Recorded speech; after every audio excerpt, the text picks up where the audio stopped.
नाज़रीन, अवामी न्यूज़ में खबरन जो सिलसिलो जारी है। इन वक्त असीं तव्हांखे भिरयास्टी में खबर ॾींदा हलूं त भिरयास्टी भरसान ॻोठ अब्दुलहक आराईन में गवर्नमंट प्राइमरी स्कूल बिल्डिंग समेत बुनियादी सहूलतूं बिना हलंदड़ पहिरें खां 5 क्लास ताईं जा शागिर्द वणनि हेठां वेही तइलीम हासिल करण ते मजबूर आहिनि। स्कूल 1983 में मंज़ूर थियल पर 37 साल गुज़रण बावजूद सरकारी बिल्डिंग नाहे ॾिनी वई। इन हवाले सां वधीक तफ़सील ॿुधाए रहियो भिरयास्टी में अवामी न्यूज़ जो रिपोर्टर नदीम मंगी पंहिंजी रिपोर्ट में।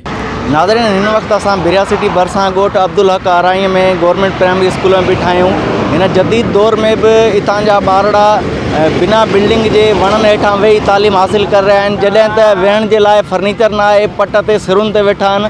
इन सिलसिले में ॻोठाणा स्कूल जो उस्ताद ऐं शागिर्द असां सां मौजूद आहिनि। अचो त उन्हनि सां ॻाल्हि ॿोल कयूं, हुननि जो छा चवणु आहे। 1983 में जेको आहे बिल्डिंग मंज़ूर थी ऐं कंहिं बि असां सां ताउन न कयो आहे। बिल्डिंग असांजी न ठही आहे, मंज़ूर स्कूल मंज़ूर थियो आहे, जंहिंजे बावजूदि असांजी नानी मरो मामा अजाणी असांखे कमिरो ठाहे ॾिनो। 100 खां 150 छोकिरो असांजे आस पास ॻोठनि में आहे जेको बि वालदेन तयारु न आहे मोकिलण ते, छो त सहूलतूं ई न आहिनि। बिल्डिंग जेको अमा मरूम 1983 में कमिरो ठाहे ॾिनो उहो किरे वेठो।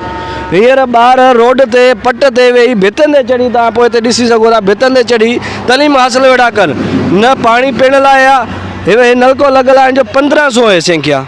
हिते हिकु त बिल्डिंग कोन आहे, ॿियो हिते वॉशरूम जी सहूलत न आहे, ॿियो हिते फर्नीचर कोन आहे। ॿार हेठि वेही पढ़नि पिया था। असां ख़ुदि हिते तइलीम हासिल कई आहे त जीअं तव्हां ॾिसी सघो था त इहो ई हाल आहे।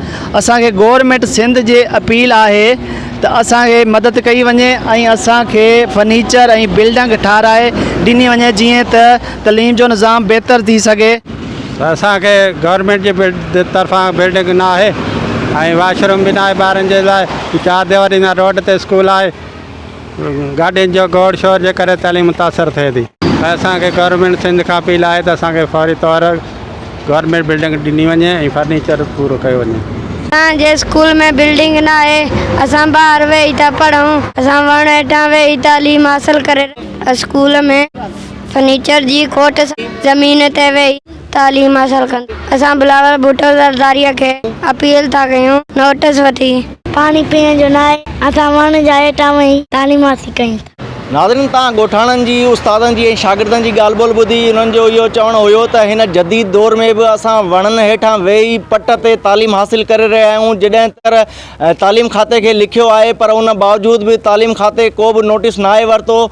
हिननि जो इहो चवणु हुयो त असांजी दरख़्वास्तुनि ते विज़िट करणु आया पर कागज़नि में लिखी ऐं हलिया विया, पर हिन 37 साल गुज़रण बावजूद असांजे स्कूल के बिल्डिंग ही ना ॾिनी वई। हिननि पीपल्स पार्टी के चेयरमैन बिलावल भुट्टो ज़रदारी, वज़ीर आला सिंध, तालीम खाते के वज़ीर समेत लाॻापियल अख़्तियारियुनि खां इहो मुतालबो कयो आहे त फौरी तौर ते जेको आहे सो हिन स्कूल जो नोटिस वठी हिन खे बिल्डिंग ऐं फर्नीचर मुहैया कयो वञे जीअं ही तालीम सुठे नमूने सां पिराए सघनि।